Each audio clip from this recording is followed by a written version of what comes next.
พระธรรมประจำวันของพระเจ้า พระเจ้าบ่ได้ต้องการให้ผู้คนมีเพียงแต่ความสามารถในการเว้าเกี่ยวกับความเป็นจริง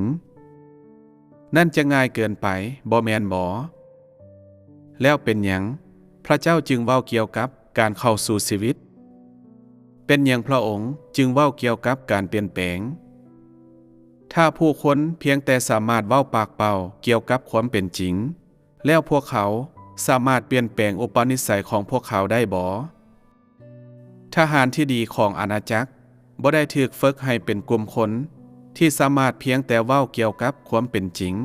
หรือเป็นคนที่โอ้อวดเท่านั้นแต่กงกันข้ามพวกเขาถูกฝึกให้ดำรงชีวิตตามพระธรรมของพระเจ้าตลอดเวลาเป็นผู้เด็ดเดี่ยวบ่ว่าพวกเขาจะพบกับความล้มเหลวและดำเนินชีวิตตามพระธรรมของพระเจ้าตลอดเวลาและบ่กลับคืนไปสู่ฝ่ายโลกนี่แม่นความเป็นจริงที่พระเจ้ากล่าวถึง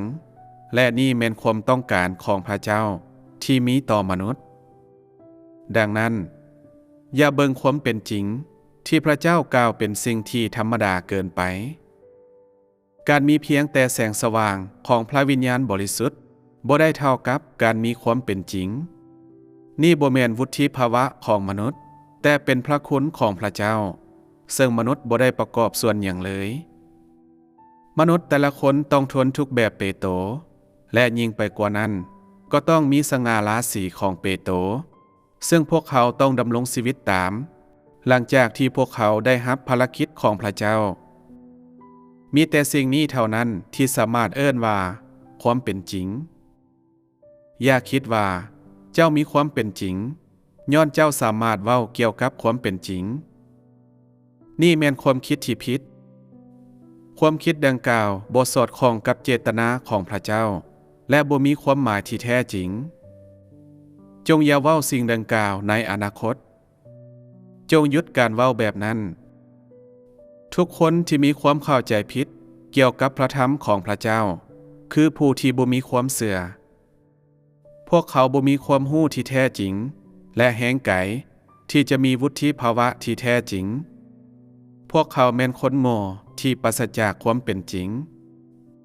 เว้าอีกอย่างก็คือทุกคนที่ดำรงชีวิตอยู่นอกแก่นสารของพระธรรมของพระเจ้าแม่นผู้ที่บ่มีความเสื่อผู้ที่มนุษย์ถือว่าเป็นผู้ที่บ่มีความเสื่อแม่นสัตย์ร้ายในสายตาของพระเจ้าและผู้ที่พระเจ้าถือว่าเป็นผู้ที่บ่มีความเสื่อแม่นผู้ที่บ่มีพระธรรมของพระเจ้าในชีวิตของพวกเขา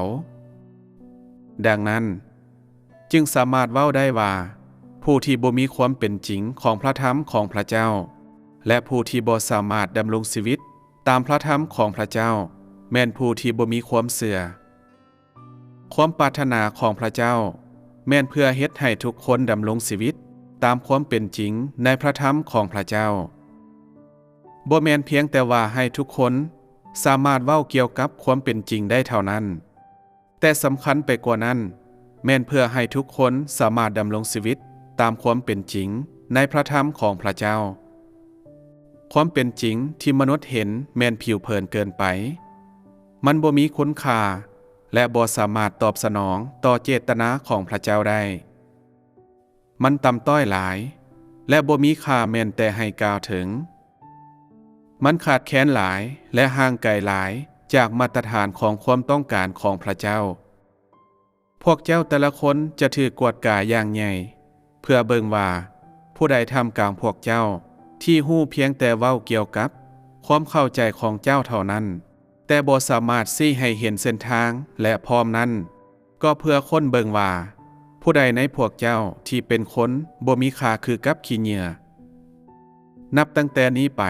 จงจดจำสิ่งนี้ไว้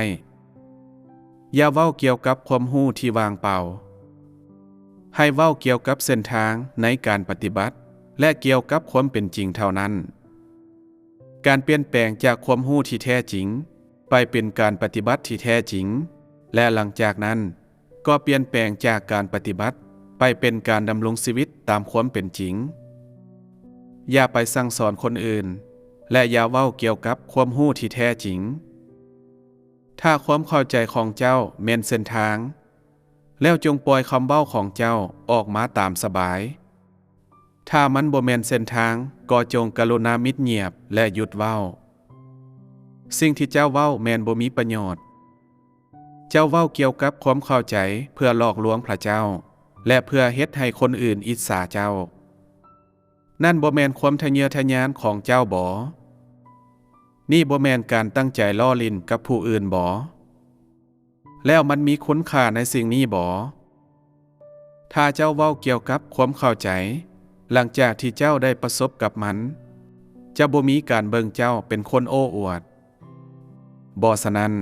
เจ้าจะเป็นคนที่เว้าด้วยคำเว้าที่โอ้อวดมีหลายสิ่งในประสบการณ์ตัวจริงของเจ้าที่เจ้าบ่สามารถเอาชนะได้และเจ้าบ่สามารถกบฏต่อเนื้อหนังของตัวเองได้เจ้าเฮ็ดในสิ่งที่เจ้าต้องการเสมอโดยบ่เคยเฮ็ดตามเจตนาของพระเจ้าแต่ถึงอย่างนั้นเจ้าก็ยังมีความหน้าด้านที่จะเว้าเกี่ยวกับความเข้าใจทางทฤษฎี